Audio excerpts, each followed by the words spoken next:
Se esse for o caso, daí a gente pode olhar para máxima probabilidade MLE, ou o Maximum Likelihood Estimator. E esse método é um método de estimar parâmetros de uma distribuição qualquer, com dada uma probabilidade assumida e alguns dados observados. E como que a gente faz essa estimativa? Bom, basicamente, o conceito é qual que é o valor do parâmetro que aumenta, maximiza a probabilidade de eu obter aqueles dados que eu obtive. Por exemplo, se a gente pegar aqui o nosso array, que a gente sorteou múltiplas vezes, e ver essa distribuição que eu obtive. Então, por exemplo, o meu parâmetro P era 0.7, eu obtive 1, 2, 3, 4, 5, 6, 7. Exatamente 7 parâmetros P. Né? E aí outros 3 parâmetros 0. Eu posso pegar o meu valor de P e falar, olha, se o valor de P fosse 0.1, por exemplo, qual seria a probabilidade de eu obter essa distribuição? Bom, a gente pode falar bastante baixa, certo? Porque se o valor de P é 0.1, eu vou esperar, na maioria das vezes, que a quantidade de 1s que apareça seja próximo de 10% dos casos, ou seja, apareça somente uma vez. Se o meu valor de P fosse 0.2, também essa probabilidade seria baixa. Agora, se o valor de P fosse 0.8, aí isso não seria mais algo tão incomum. Então a probabilidade de eu ter essa saída, se o valor de P fosse 0.8, ela aumenta. Então a ideia do MLE é justamente ver qual que é a fórmula do estimador que eu posso utilizar a partir dos dados, né, para calcular qual que é o valor desse parâmetro que maximiza a probabilidade de eu obter esses dados que eu obtive. No caso da distribuição de Bernoulli, essa fórmula, a probabilidade, ou likelihood, né, por isso a letra L, de obter os dados x1, x2, x3, xn, dado um parâmetro P qualquer, vai ser igual ao quê? Bom, a gente pode pensar que isso, a probabilidade de obter exatamente essa saída, nesse caso, aqui a gente não estudou probabilidade formalmente, mas o cálculo seria que esse é o produto da probabilidade de sair um valor qualquer. Ou seja, a probabilidade de eu ter essa saída é o produto das probabilidades de sair 1, de sair 0, de sair 0, de sair 1 e assim vai. Então isso pode ser escrito como a probabilidade P, que é a probabilidade do valor 1, elevado ao número de saídas em que eu obtive o valor 1, vezes a probabilidade 1 menos P de sair o valor 0, elevado ao número de vezes que sai um valor 0. Então esse seria o meu valor de likelihood, ou seja, a probabilidade de eu ter aquela saída dado um valor P qualquer. E se você conhece probabilidade, você vai ver que esse cálculo costuma ser bem trivial, né, de qual que é a probabilidade desse valor sair. Então, escrevendo isso na prática, se eu tiver n igual a 1000 e eu tomar um array aqui que seja random binomial de 1, 0.7 de tamanho n,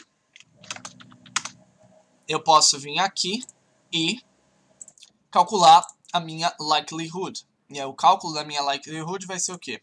Eu pegar o número de x's, que é a soma do array, que é o número de instância 1, e o número de x igual a 0, que é o valor n menos o número de xi. E aí a minha likelihood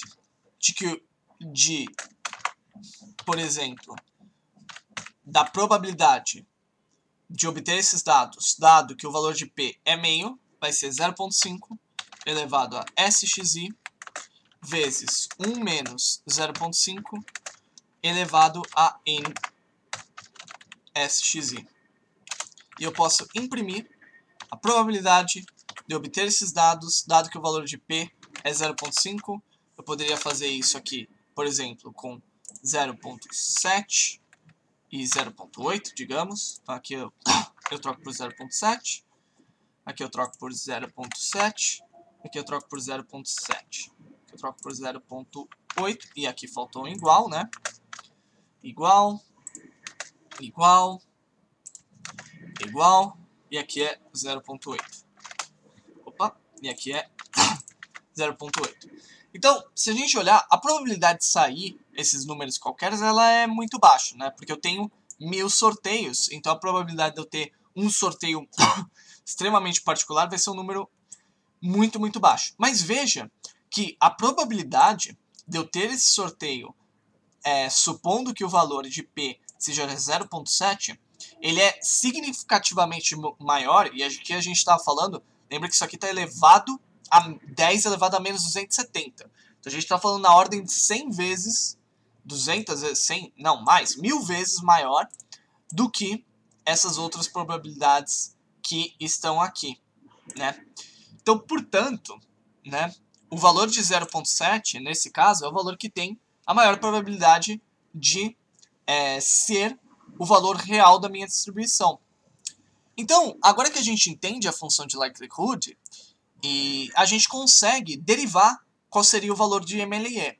E eu falo derivar porque, literalmente, os cálculos aqui de qual que seria o valor de P de estimativa que maximiza essa probabilidade, envolve os cálculos de derivadas.